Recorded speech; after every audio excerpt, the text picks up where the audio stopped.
చాలా మంది అడిగే ఒక కామన్ ప్రశ్న, నాన్ ఐటీ నుంచి ఐటీకి స్విచ్ అవుదాం అనుకుంటున్నా, సాధ్యమేనా? ఎస్, అవును.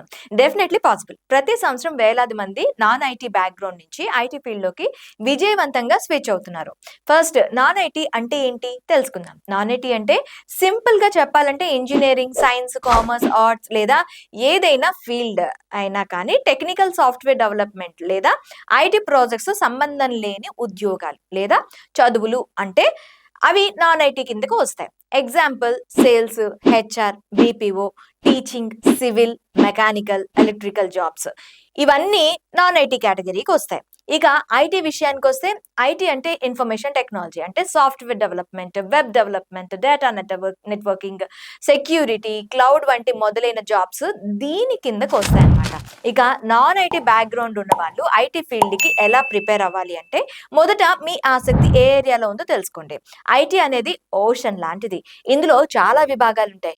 Web development, data analyst, testing, cloud computing, cyber security, AI and machine learning, UI, UX design లాంటివి ఉంటాయి.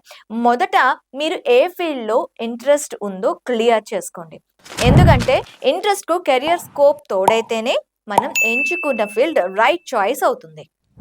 నాన్ ఐటీ బ్యాక్గ్రౌండ్ ఉన్నవారు మొదట బేసిక్ టెక్నికల్ స్కిల్స్ నేర్చుకోండి.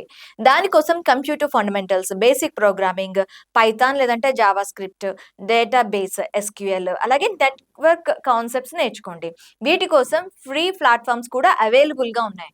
మీరు బుక్ చదవడం కంటే ఫ్రీ టూల్స్ ఉపయోగించి చిన్న ప్రాజెక్ట్స్ క్రియేట్ చేస్తే చాలా యూస్ఫుల్గా ఉంటుంది.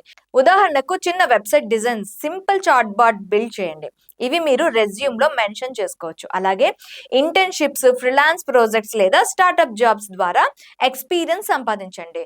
Once you get real time exposure, opportunities open up automatically. మీరు ఐటీలోకి ఎంట్రీ అయ్యాక ఎప్పటికప్పుడు నేర్చుకుంటూనే ఉండాలి. ఎందుకంటే ప్రతి 6 నెలలకు కొత్త టెక్నాలజీ వస్తుంది కాబట్టి. ఇక నాన్ ఐటీ నుంచి ఐటీకి రావడం చాలా మంది చేస్తారు, కానీ మధ్యలో గివ్ అప్ ఇవ్వకపోవడమే ఇక్కడ అసలైన సక్సెస్కి. మీకు డెడికేషన్, పేషెన్స్ అండ్ కన్సిస్టెన్సీ ఉంటే కనుక ఐటీ కెరియర్ మీకోసం ఎదురు చూస్తుంది.